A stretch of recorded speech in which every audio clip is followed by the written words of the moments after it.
Boa tarde, galera.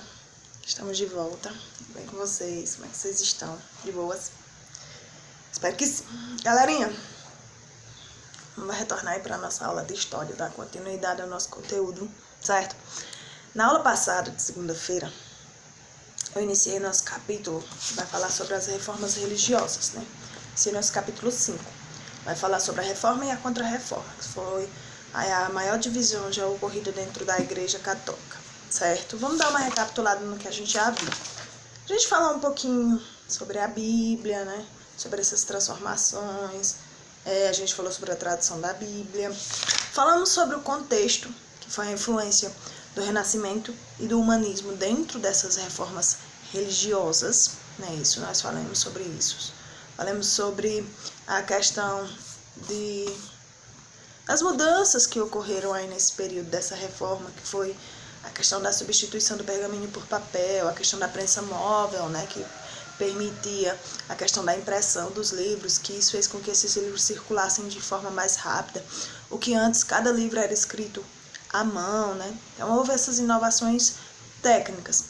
Falamos sobre os questionamentos, principalmente ligados à questão da fé e da Igreja Católica, né, as pregações da Igreja Católica. Falamos sobre a questão da influência do humanismo nessas críticas à fé e à Igreja Católica, né, a fé cristã. Falamos sobre a questão do fortalecimento da fé individual, né, da fé de cada um, sem precisar da intermediação da igreja, de uma igreja, seja ela qualquer, né. Falamos sobre o Erasmo Rotterdam, que ele dizia que qualquer pessoa poderia interpretar a Bíblia e ter conhecimentos aí religiosos, né? Sem a necessidade da questão da religião, sem a necessidade dos rituais, das pregações feitas na igreja, né? Então, eles passaram aí a condenar algumas práticas feitas dentro da Igreja Católica, né? Começaram a condenar a questão da postura, a corrupção dos membros da igreja, né? A questão do luxo em que eles viviam, a questão também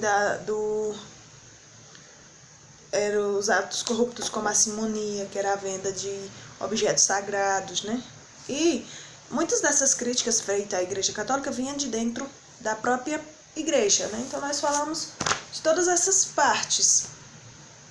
Hoje, nós vamos dar continuidade falando sobre esse movimento que nós chamamos de Reforma Protestante, certo? Nós resolvemos a nossa página 324, acabamos de corrigir, né? E nós vamos hoje dar continuidade aí falando sobre a Reforma Protestante, que foi no século XVI. Essas críticas à Igreja Católica, né, aumentaram e começaram a criar movimentos de reformas religiosas, certo? Esses movimentos ficaram conhecidos como a Reforma Protestante, que era um movimento contra a Igreja Católica. E com isso, com esse movimento, com essa reforma protestante, deu origem a novas religiões, né? Acabou separando os cristãos entre católicos e protestantes, certo? Essas reformas ocorreram em diferentes países, né? Diferentes países aí europeus. E apresentavam características distintas, diferentes. Mas os motivos eram bem semelhantes, né? Eram ocasionados por motivos praticamente iguais. Então, nós vamos ver, nesse decorrer do capítulo, quais foram os motivos que levaram a essas críticas à Igreja Católica. O principal crítico às práticas da Igreja Católica foi Martinho Lutero, que é considerado o fundador da Igreja Protestante, né? Da religião protestante. Então, o primeiro movimento de reforma protestante foi liderado por ele. Ele era um monge, Martinho Lutero, que ele liderou aí na Alemanha. Lutero, o que ele criticava dentro da Igreja Católica? Ele fazia críticas, principalmente aí, a questão da corrupção que havia dentro da Igreja Católica, e era contrário à questão da vida de indulgências. O que seria essa indulgência? Seria o seguinte: você faz uma doação para a igreja, certo? Dá uma certa quantia, e em troca os seus pecados serão perdoados. Muito legal, né, tia? Eu posso pecar à vontade E depois eu vou lá na igreja, dou uma certa quantia ao pastor, ao padre, seja lá quem for, e os meus pecados estão perdoados. Será que isso existe, meu povo? Será que isso é realmente verdade? É uma prática. Foi uma prática, assim, muito errada da Igreja Católica, né? Martinho Lutero, ele escreveu um documento contendo 95 teses, que essas teses eram críticas feitas à Igreja Católica. E o que foi que ele fez com esse documento? Ele colocou na porta de uma igreja na cidade de Wittenberg, na Alemanha. Isso teve uma grande repercussão. Eram 95 críticas à Igreja Católica e ele colocou na porta da igreja, né? Então foi assim, muito corajoso, né? Foi o que aconteceu com Martinho Lutero quando ele fez essa questãozinha aí.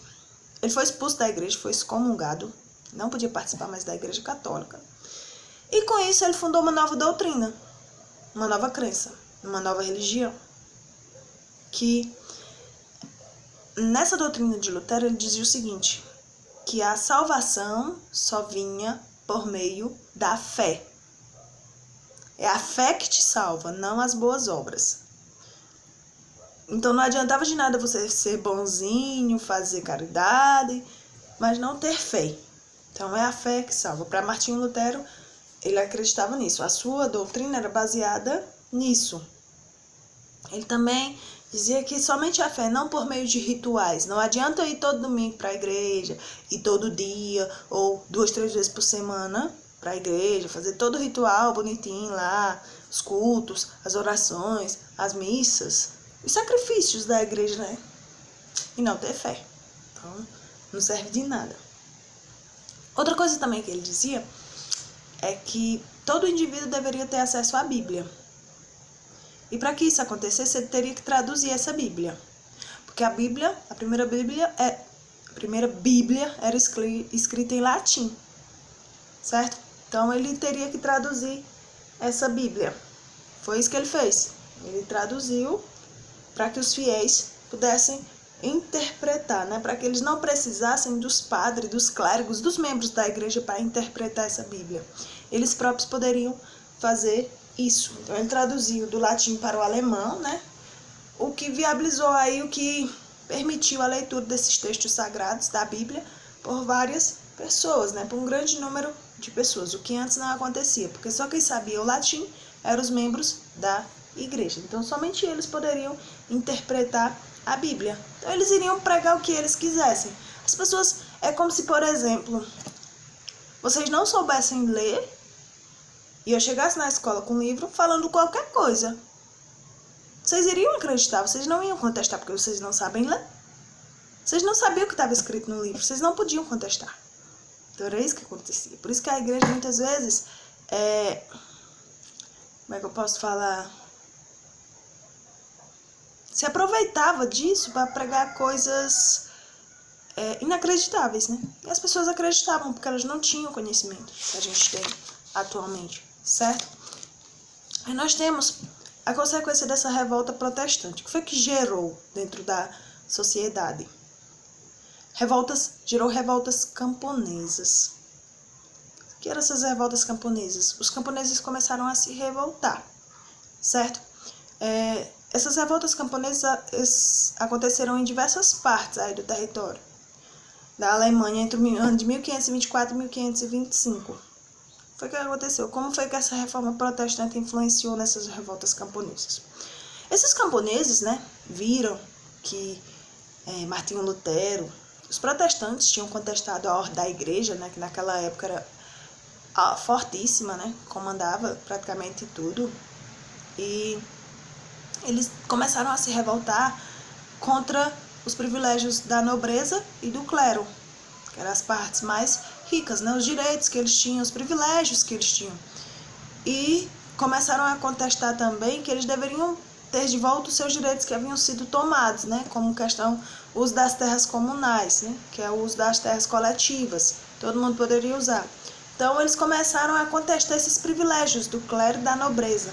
Por que eles comandavam? Eles começaram a lutar por seus direitos. Então eles formaram essas revoltas camponesas. O que eles faziam? Eles saqueavam e queimavam igrejas e queimavam também os castelos, né, nessas revoltas.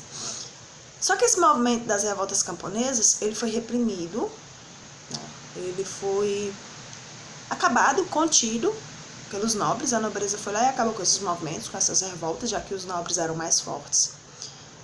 E os líderes dessas revoltas camponesas foram torturados e mortos. Bem complicado, né? Então, essas revoltas foram inspiradas aí no movimento de Martin Lutero. Se ele podia contestar a igreja, né, que tinha um grande poder, eles também poderiam contestar. Então, a partir disso, eles criaram essas chamadas revoltas camponesas, certo? Para contestar aí os privilégios do clero e da nobreza e para ter de volta a questão dos seus direitos a poder usar as terras comunais, ok? Galera, eu vou dar uma cortadinha no vídeo, só para não ficar tão pesado no meu celular, porque vocês sabem que meu celular tá morrendo, né? Então, copiem aí que a gente volta já. Eu acho que deu pra ver, se não deu, vocês me dizem. Volto já.